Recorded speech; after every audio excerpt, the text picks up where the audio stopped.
So I just got a box here from the AAPC, and it is actually full of exams because this weekend I am going to be an exam proctor. I've talked a lot about the examinee process, but I haven't talked about being a proctor, and actually I haven't proctored in a while, but I have kind of a standard procedure that I follow when I do proctor the exams. Now you may be asking, Victoria, how did you get to be an exam proctor? Can you proctor my exam?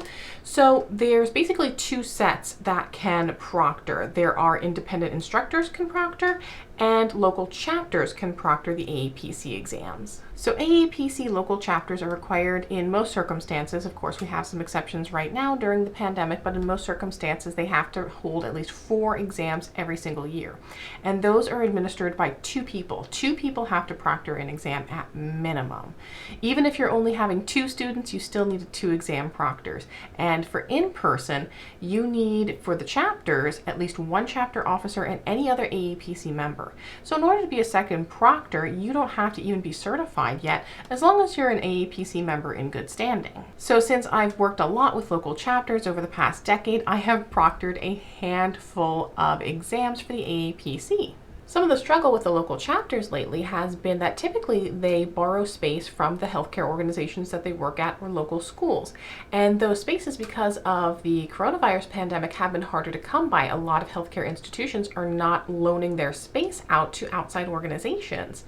At least in the United States, currently there are no real exam centers for examinees for AAPC exams to go to. It's up to the local chapters to find a space. So now they're kind of renting them from hotels, or they're finding libraries or spaces where normally we would have easily gotten free spaces. They're kind of having to be a little bit more creative about where they are hosting exams. There's all kinds of requirements for the chapter that they have to post them in a certain time in advance so that everyone can go and schedule, and that they have time to ship the exams to the proctors. And there are regulations about things like, oh, you can't have a backyard barbecue exam area, you can't host it in your living room or your basement or your personal home. So ideally you need a location where everyone can kind of space out with their books and have their number 2 pencils to fill in their grids, and that it's going to be quiet. There's not going to be a lot of noise or people going through or cleaning while the exam is happening.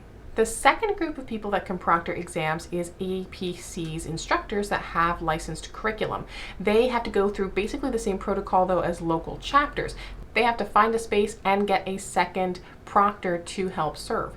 Now, oftentimes though, the independent instructors will have examinations though exclusively for their students. There are no exclusive private exams just for local chapters, but independent instructors can have ones just for their students if they want.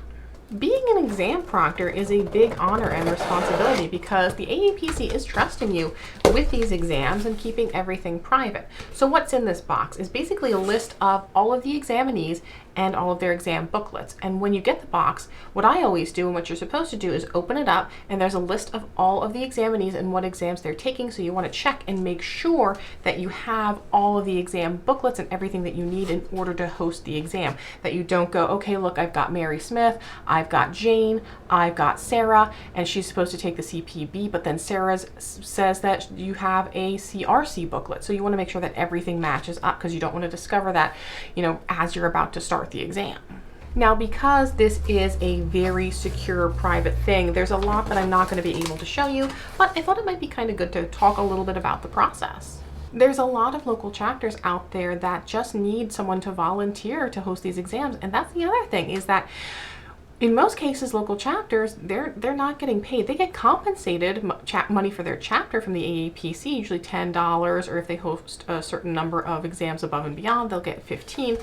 But the proctors aren't paid. They're not employees of the AAPC, and they don't get compensated. Now, certain chapters, I've proctored actually for 2 different chapters. Sometimes you might get a lunch stipend because exams start early in the morning and then kind of go to the early afternoon.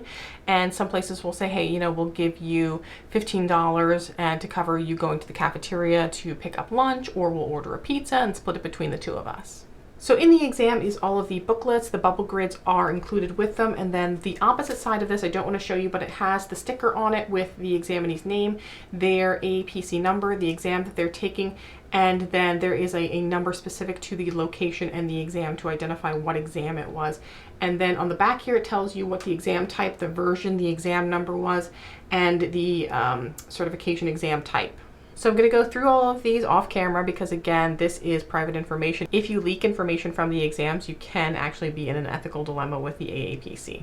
But in here I have my exam booklets. I have the return address sticker. So after I'm done with the exam, I box everything back up, stick the label on it, and send it out via FedEx. So I've got my names of the attendees, the examinees that they're taking, and I believe the proctor to examinee instructions are in here.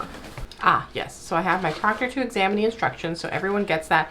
And I'll actually link the proctor to examinee instructions because they are publicly available on the AAPC website. And I think when you schedule an exam, you're sent them as well. And then there is a sheet that I have to fill out as a proctor. It basically says the index number, the exam number, who's first and second proctor, and then there's checklists saying that I read all of the instructions, we confirmed the right date, address, that everyone was here on time, that we checked all the examinees, that we checked their ID, that we made sure that they had the right exam version.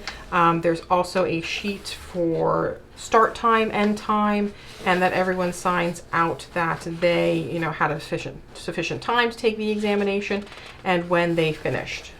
I always like to double check the proctor to examinee instructions. Even though I've proctored before, they do make changes sometimes to what is allowed. And I actually talked about that in one of my recent videos about specialty certifications, where there are some new references that are allowed for certain exams. So some of them, they do allow the reference guide. And there is some confusion that some people have between the reference guide versus the study guide. So for example, the CPCO, which is the Certified Professional Compliance Officer, allows references 12 and 13, which is the OIG Supplemental Compliance Program for hospitals, so a bunch of OIG stuff, and the AAPC reference guide. So that doesn't mean you can take the CPCO study guide with you. The reference guide is different. I also got an email from the AAPC well in advance of the exam with all of the email addresses and phone numbers of the people who were taking the exams.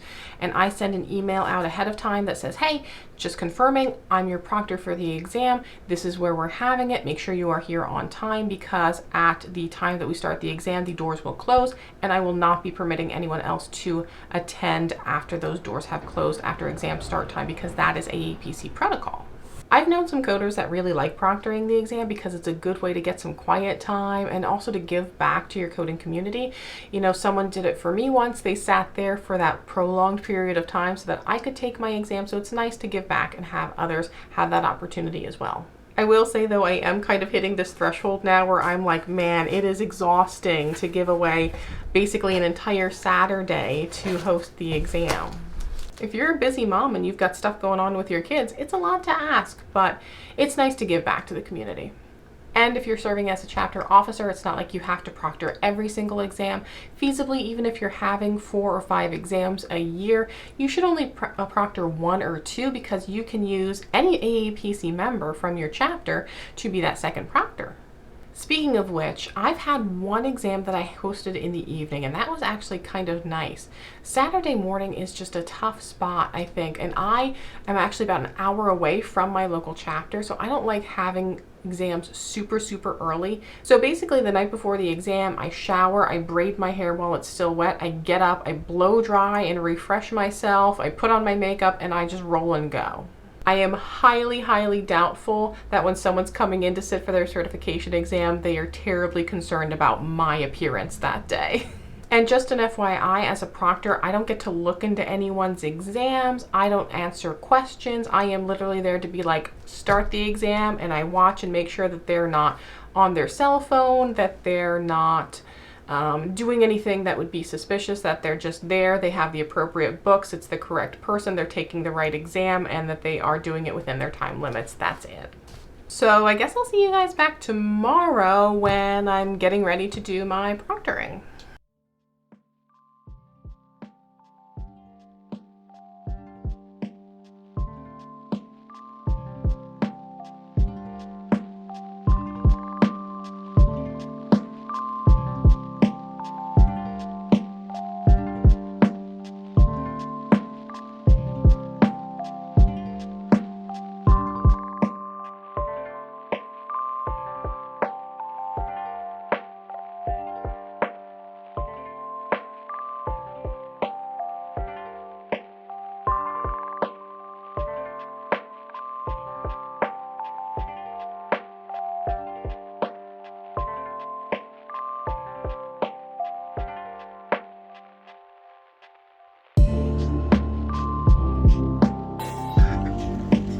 Thank you to Uber Eats.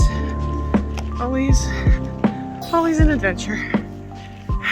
Okay, I just got done proctoring. That was a long time and that was exhausting. So why do my eyebrows look? Anyway, everyone finished on time. We did the checks and balances where we gave the count of the amount of books we had, the ones that were used, verified the grids, had everyone sign out that they started on their time and finished on time. And yeah, everything went pretty smoothly. But right now I have a headache, I am tired, and ready to just make the trek home. All right, so I am all done proctoring the exam. We're gonna tape the box up with all the completed exams in it. And then I have the label here so that it can get shipped out to FedEx. I tend to be the type of person that will sometimes moan and groan going into things. Like even if I'm having a party with my friends, I'm like, oh my God, I have to drive and I have to park. Same kind of thing with the exams. I'm like, oh my God, I have to drive all the way out there and do blah, blah, blah, blah. But actually it's nice to connect with my fellow coders and get that sense of, pride again and being a coder, watching the hopefuls that are sitting for their first coding exam. I actually did get recognized by someone that said that they recognized me from my YouTube channel, and my second proctor took selfies with me. So this is all taped up now. It's got the return address label, so I just dropped this off at a FedEx and it's already paid for, so it just goes off to the AAPC. I already sent the examinees the tracking number in case they want to make sure that the box did in fact get to the AAPC. I also want to show you guys, I do have a proctoring bag for my chapter, and I don't think we have as much stuff in it as we used to, but maybe that's just me thinking that. But we always have a box of number 2 pencils, just the Amazon Basics box of pre-sharpened pencils, tissues, earplugs. We have face masks now, of course. I have a whole bunch of different highlighters, hand sanitizer, and pens, and I actually pack a clock along in case we're in a room that doesn't have a clock, or one that the examinees would have to all turn around and look at, so that I can just plug this in and set it to the time and they can keep track of it that way too. I thought I used to have sticky notes in here, but I don't see any right now. I might have to add some in because different proctors do it different ways. Technically you're not supposed to bring your phone or electronic devices into the exam, but it also says in the instructions that to power them off and hand them over to the proctors if you have them. So that's what we usually do, like turn everything completely on silent, stick it up on the front table, with a sticky note and your name on it so we know whose is who. Some chapters actually give out like little goodie bags and then information about their specific chapter, like when they have meetings and who's in charge. I've even seen some where they put like a candy in, or even like a little pack of Tylenol or ibuprofen, which I don't like to do because I'm concerned that if like someone would have an allergic reaction, that the chapter would be liable. So that's not something I particularly do. I've seen some that do even like little bottles of water that they give to the examinees. So it's really nice to help people relax on their, rather stressful day. It's not a bad gig to be a proctor. The hardest part is really just making sure that everything is checked off, that you're doing everything in accordance with the regulations. Occasionally you may have someone that comes in and they think they're allowed to bring a book that they're not allowed to bring, so you kind of have to know where you can show them on the proctor to examinee lists of what they are allowed to bring for the exam. But a good amount of it is just sitting there and kind of watching the examinees and making sure that they're not pulling a phone out of their pocket or trying to look something up in a book that they're not supposed to use. I actually took my Chromebook along and kept the volume off so I could go through some tasks that I needed to do. So if you're ever interested in volunteering for your local chapter but you don't want to serve in an officer role, being a second proctor is an excellent contribution that you can make to support your local members. And the most popular exam for the AAPC is still the CPC exam. So if you're interested in taking that and you need some support, this is the playlist that you definitely want to check out. I will see you guys in the next video. And until then, just keep on coding on.